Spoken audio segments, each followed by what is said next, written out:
You guys know me, I'm a real big fan of Chimps because we really get to push the game to its limit. We don't get any bonuses and we don't get to use anything special or fancy or make any money off of this.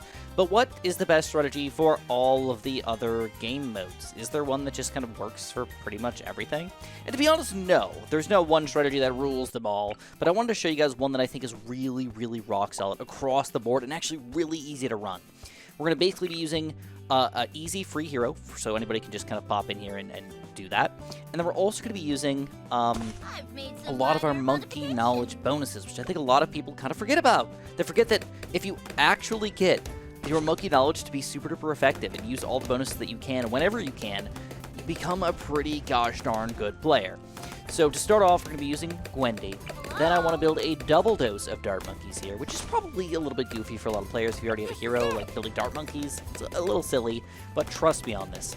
Now, because we're not playing on Chimps mode, the I in Chimps is income. It means we can make money. So I am not going to go crazy. I'm not going to be building $5 million worth of banana farms this game and just win because we build so much stuff that we can't possibly lose. Instead, I want to just show you that if you get a decent-ish early game start here, you can easily get a banana farm flowing and kind of flow that into some really good late game gameplay without doing anything crazy.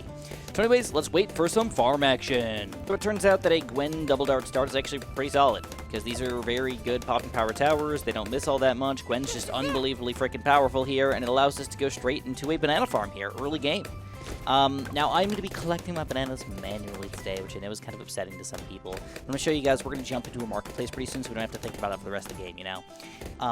But that's going to take at least a few rounds to get there.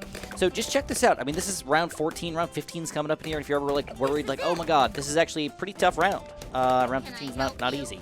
But we have cocktails with Gwendolyn, so just, you know, tough round, just throw that thing down, and it'll be freaking golden here. And we're going to go straight into a 2-0 banana farm. I know this is seemingly kind of greedy, but as you can plainly see, it's definitely not going bad. And if a balloon does sneak through, guess what? We have some red spikes in the back, so it's not even that big of a deal. As long as we don't lose, I don't know, what is there, like 15 back there, 20 back there? As long as we don't lose 20 lives, pretty much okay. So at this point, I like to have some sort of really good backup, something in the back like to clean up like a spike factory, but people tell me that I do that way too often, and I need to stop relying on the stupid spike factories because it makes you look like a terrible BTD6 player. So I think you're right, and I think we're going to do something a little bit different today. Instead of going straight for that, instead what I'm going to do is I'm just going to jump straight into my helipad. So this is, again, using the monkey knowledge to our advantage. Now, we want to make sure that this helipad is not only in range of Gwendolyn, but in range of where I could put a village down. So I'm going to throw it down, like, right about here. It should be in range of Gwen, right? Oh, no, it's not really. Okay, let's just throw it down here. I think this will be good enough. I think I can fit a village somewhere in here. And now we've got a helipad on our team. We've got a helipad, double dart monkeys, Gwen combo, and then I can't micro it, though, so I'm just going to have to lock it in place. At least for now. Now, the next thing I'm going to recommend you guys is pretty much every single game. I don't have cam pictures right now, so we're going to go for a quick boop, boop. But every single game, I would recommend you to get an elk right in the very front of the map. Early game here. Get it ready to go. And I'd personally put it just all the way in the freaking front. All the way in the front. Don't worry about it. Put it on last or strong. And then go for the bottom path right away. Before round 28. On any game that's not Chimps, this is not part of your strategy, unless you're doing some sort of weird, crazy sniper damage play or something like that, get better. Get better, okay? Because this is just freaking godlike. Once you get to around 28 and 30, this thing pays for itself that quickly, but you have to get it before then. So if you're like really, really tight on money here, sell something to make it happen or whatever. But if you time it perfectly, you get it just right, you can get this guy going, you could afford it before around 28, and guess what? We've just made a crap ton of money. I'm also going to buy the larger potions just to make it a little bit easier for myself, and we just made $50 on every single lead. Extra money! And we can do it again around 30 again. Every single lead not only gets automatically popped, don't have to deal with it anymore, we also make money on it. Woo! Alright! So what's next on the agenda? Well, to be honest, I'd like to get my marketplace flowing. So if we have a decent-ish defense, which, to be honest, is not looking that good, as far as I'm concerned. Like, this is just kind of mediocre right now. I want to get a marketplace, but I have one round here that's going to be a little tricky, so we're going to end up going for our crossbow. I already got the 2 range upgrades for round 24, getting a crossbow mix so I can not only pop and do damage, now I can pop camo balloons, clean up a lot of these weirder balloons over here. Usually I do recommend getting the quick shots and very quick shots, so just do it, and you're going to be much better off. And then we're going to save up straight for that marketplace here, and for the rest of the game, we're going to be making cash money hardcore.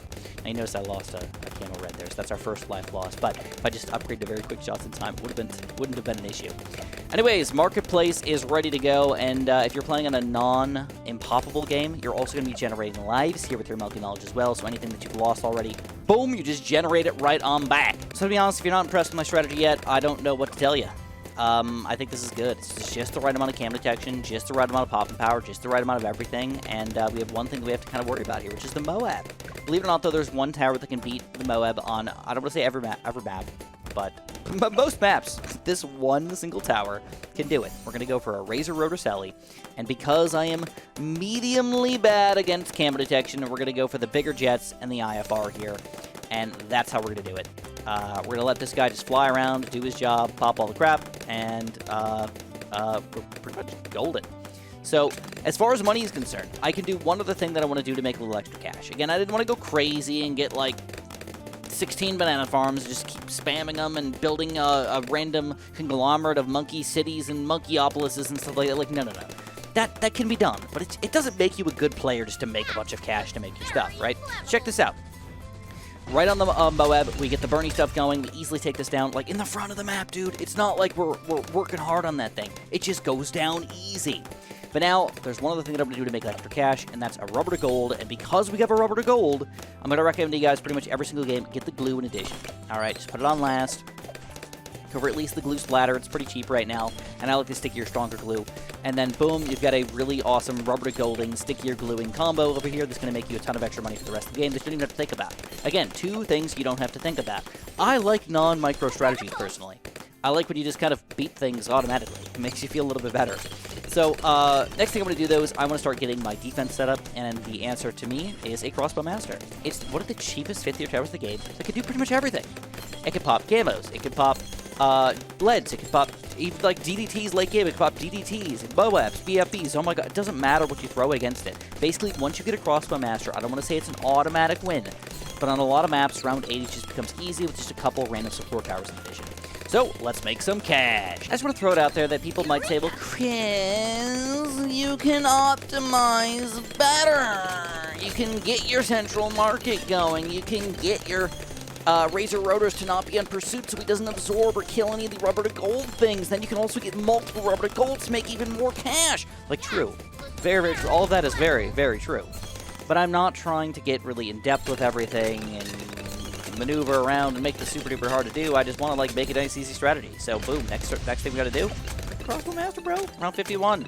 Holy crap. So for the next roughly 29 rounds, we're not going to lose. I would like to buff him, though. I'll admit it. I'm one of those suckers. Did I leave enough room? I did! Oh, I'm beautiful! All right, yes, I am. I'm quite the beautiful human being. I'm going to go for the primary training. I'm going to go for the primary mentoring, but I'm not going to go for the primary expertise, at least not yet. Based on how much money I have at the end of the game, we'll kind of see if we want to end up getting that guy, but at this exact moment, the crossbowmaster is the key to this, and look at the frickin' range on this guy. So last thing I'm going to do before I just kind of, like, let him fly is just clear this out, so now look at the range, dude. It looks absurd.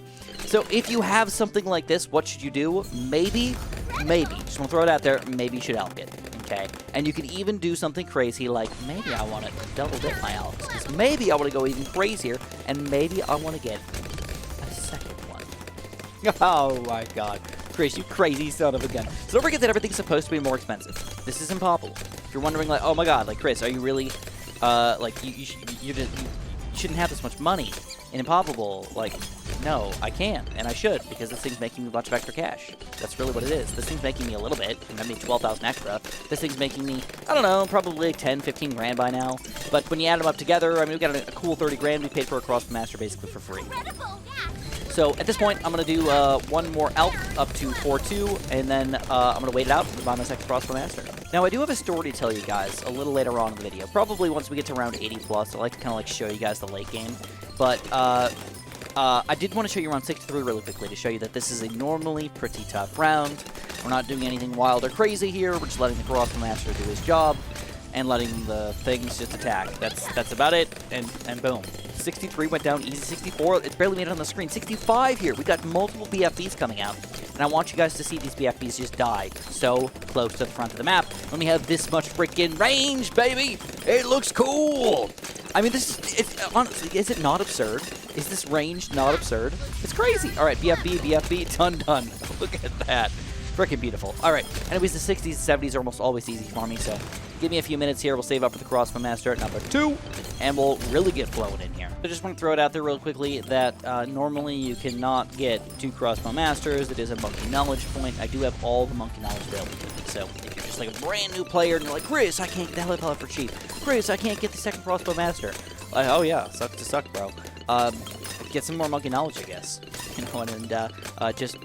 You know, if you really want to do that, I mean, there's one thing you can do. I truly don't recommend this, but if you really do want to buy the monkey knowledge points, make sure you use my creator support code. All right, it's SJB, and I really appreciate it. I think you can earn them on your own, but everybody needs a little jump here and there, and if you want to do one of those jumps, just use my code. I'd appreciate it. Alrighty then, we've got round 75 coming up in here. We're gonna go for a second crossbowmaster. Now, I'm a big fan personally of the quick shots, very quick shots combo.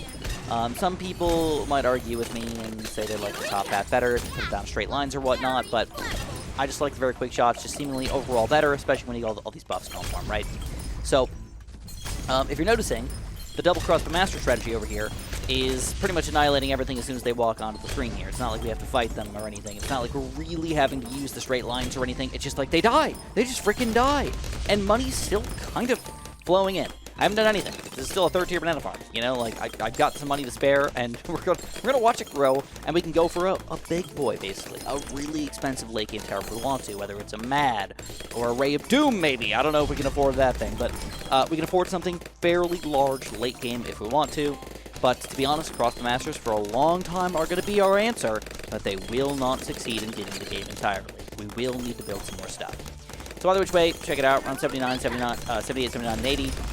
I almost said they're tough rounds, but they're going down pretty swell here. All right, there's Oh My God, in case you're curious about Big Balloons, we annihilated. And don't forget that Gwendolyn, the reason why I liked her as part of my team is she's pretty good at early game. Like, throw down, pop a lot of balloons. She's got the cocktails, so if you have any big rushes, she can take care of that fairly easily. But I really like the buff. I like the heated up. It empowers monkeys to pop 1 extra layer and +2 damage to lead balloons, meaning that we're better against DDTs, which is probably the crossbowmaster's biggest weakness here. And all you gotta do is get her to level 17, and then she's not bad either against DDTs. So like all of the weaknesses are kind of combined together into one nice little bundle here. We've already got almost 50 grand saved up at this point. And at this point, don't forget, you could sell things too. Like, I could sell my vertical, I could sell my banana farm. I want like a bigger chunk of cash. So I guess it's time to start telling my story here while I think about what I want to build. I'm thinking of Mad, to be honest. Like, if there's really a weakness, it's probably gotta be the bad balloon. Probably. Like, a Mad would be kind of cool, and then if I have a little extra money, maybe I'll build like a solver or something to clean up the balloons in the back. But to be honest, I kind of want to see how far the crossbowmasters can go before I even need anything.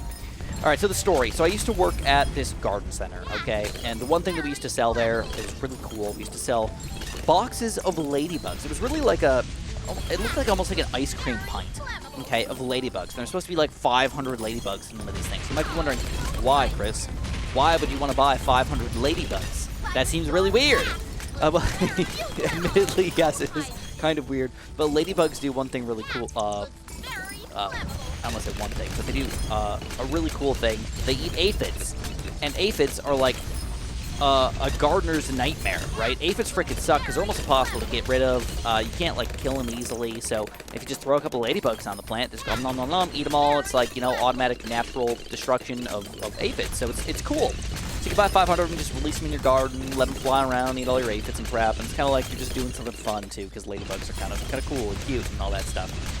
So we also used to sell praying mantis egg cases, which you could also put in your garden to meet the other slightly larger pests, basically.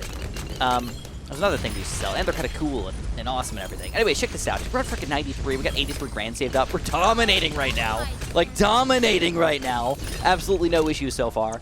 We might go all the way. I just want to throw it out there. If there's going to be an issue, it's probably going to be at the end of the bag, but anyways, this lady, so I used to work outside. I didn't work with cashiers or anything like that, but magically, I was inside with the cashiers at the time, and this lady came in and she was mad because when she tried to release her ladybugs, they were all dead, and we're like, oh, that's really weird.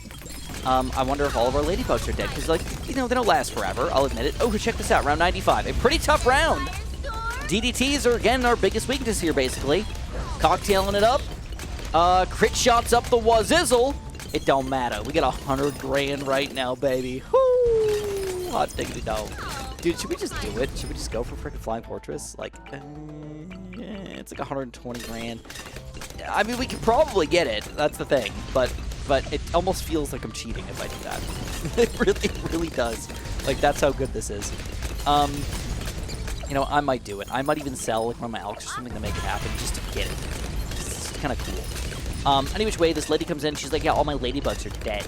Check this out. And she just opened up the container, and yeah, there was just a big chunk of dead ladybugs. And we're like, oh, that's really weird. We'd go over, we check our ladybugs out, and they're all alive and everything. We're like, well, what did you do? She's like, well, all I did was I bought them, and I left them in my car while I went over to, you know, the other store or whatever it was. I don't remember what she went to, but she went there, and she's like, I was only in there for about 30 minutes, and when I came back, all my ladybugs were dead. And we're like, well, it's, you know, it's like 95 degrees out. Got a hot car there, and, you know, ventilated. Of course the ladybugs are gonna die. And she wanted a refund real bad. And my manager at the time was like, you know, normally I would refund you, but you came in with a bad attitude, and I don't really want to refund you. I mean, so I was like, oh, okay, I would have just given her some more ladybugs probably, so let her go. But clearly it's like, you were stupid, all right? Ladybugs are alive. You can't just burn them all to a crisp, kill them all, and then be upset about it afterwards. Like, that's not cool. So, she got real mad, dude. She got real mad, and instead of just walking out the door or something like that, she instead tried to take the ladybugs, and she had 2 of them, like double fisting them, right? And she just threw them on the ground. She's like smashed them on the ground. And, ooh, check this out. Crossbowmaster's finally barely hanging on. We get the burn going on. Ooh. Dang. All right, this is what I'm going to do, okay? Just because it's probably the best strategy. I'm gonna Ray of Doom it up. I'm gonna Ray of Doom it from the front, which is not something that everybody does. All right, a lot of players won't do this, but I'm gonna go for the middle path combo. It's what we can forward easily, and check this out. I mean, this is just absolute destruction here, guys. It's an easy strategy. Pull it off. You can build any 5th tier tower you want here. Ray of Doom is actually pretty good against the bad as well, in case you're, you know, wanting to think about what kills a bad. Like, this thing's actually doing probably enough to solo the bad here by the time it gets to maybe the lake. Anyways, this lady throws just 2 big chunks of 500 doses of ladybugs right on the ground, and the ladybugs are flying all around all over the place, and there's customers still in there. And they're... we're cleaning up. I'm trying to catch the ladybugs. I'm like, I don't even know what to do. Like, how do you catch the ladybugs, right? So I'm like going around with my hands, like picking up ladybugs and throwing them outside because I didn't know what else to do with them. And the lady just walks out, storms out. My boss is like, I should just give him the freaking ladybugs, man, because now we're out 2 ladybugs. I don't, like, what are we gonna do? You can't like call the cops because somebody threw ladybugs on the ground, right? And I'm trying to catch them. They end up getting everywhere, all in the lights and everything, because of course they freaking fly to the lights. They're burning up there. It was a ladybug massacre. Okay, it was just an extreme ladybug massacre, and I don't really recommend that you buy 500 ladybugs anymore. I would have said, yeah, it's cool, but now I'm like, maybe not. Any which way, if you guys enjoyed, press that like button, subscribe, and have a super duper delicious day.